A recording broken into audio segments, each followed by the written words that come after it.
আজকের ভিডিওটি semester 1 CCF আন্ডারে 2024 সালে যারা পরীক্ষা দিতে যাবে তাদের জন্য।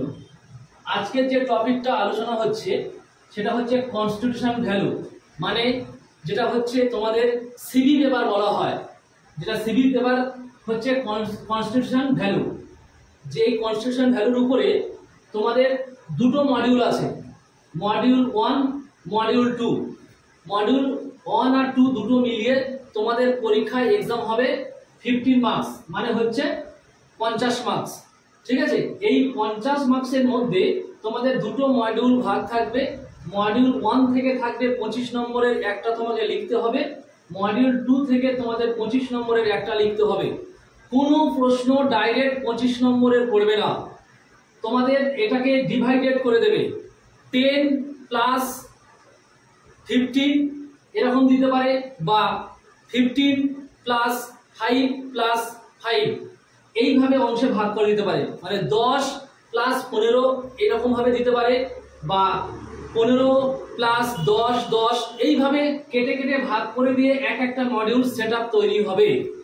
মডিউল 1 এ যে সিলেবাসটি আছে সেটা আমি এখানে বোর্ডে লিখেছি, তোমরা অবশ্যই দেখতে পাচ্ছ যে মডিউল 1 এ ফার্স্ট যে চ্যাপ্টারটি আছে ভারতের সংবিধান এবং সংবিধানবাদ। এই টপিকের মধ্যে আছে গণপরিষদ, সংবিধানের প্রস্তাবনা এবং সংবিধানের বৈশিষ্ট্য। এই তিনটে বিষয় আছে এই ফার্স্ট টপিকের মধ্যে।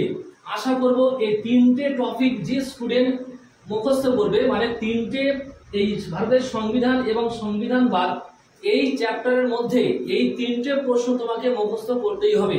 কারণ তিনটে প্রশ্ন মুখস্থ করলে তাহলে তিনটে যদি সেট করে 25 নম্বরে তৈরি করে তাহলে তুমি এখান থেকে একটা প্রশ্ন কমন পেয়ে যাবে। সেকেন্ড চ্যাপ্টার হচ্ছে ন্যায়, স্বাধীনতা, সাম্য, ভ্রাতৃত্ববোধ। এই যে চারটে স্টেপ আছে, চারটে স্টেপ মিলিয়ে তোমাদের 25 নম্বরে একটা কোশ্চেন সেট তৈরি করতে পারে। থার্ড চ্যাপ্টার আছে মৌলিক অধিকার, আইনের অনুশাসন, ক্ষমতা বিকেন্দ্রীকরণ। এই যে তিনটে টপিক আছে, এই তিনটে টপিকের তিনটেই কোশ্চেন কিন্তু আলাদা আলাদা। মৌলিক অধিকারের উপরে কোশ্চেন আলাদা, আইনের অনুশাসনের কোশ্চেন আলাদা, ক্ষমতা বিকেন্দ্রীকরণের কোশ্চেন আলাদা।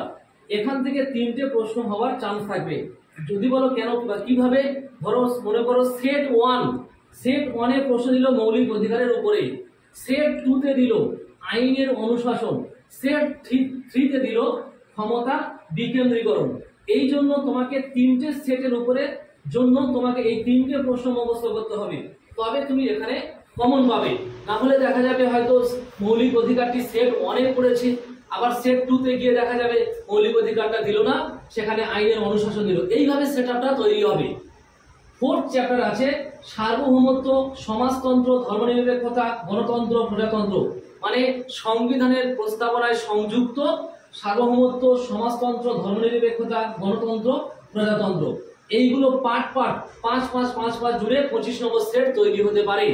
যেহেতু এখানে 4টি টপিক আছে, কিন্তু লিখতে হবে তোমাকে একটা কোশ্চেন, সম্ভবত 2টো কোশ্চেন দিতে পারে, খুব বেশি হলে 3টে দেবে একটা মডিউলে, তার মধ্যে তোমাকে একটা লিখতে হবে। তোমরা মনে ভেবে নাও যে সম্ভবত 2টো দেওয়ার চান্সটা বেশি, কারণ একটা কোশ্চেন লিখতে গেলে 2টি কোশ্চেন দেয়। তা যদি খুব বেশি দেয় তাহলে 3টি দেবে, ওর বেশি কিন্তু কোশ্চেন দেবে না।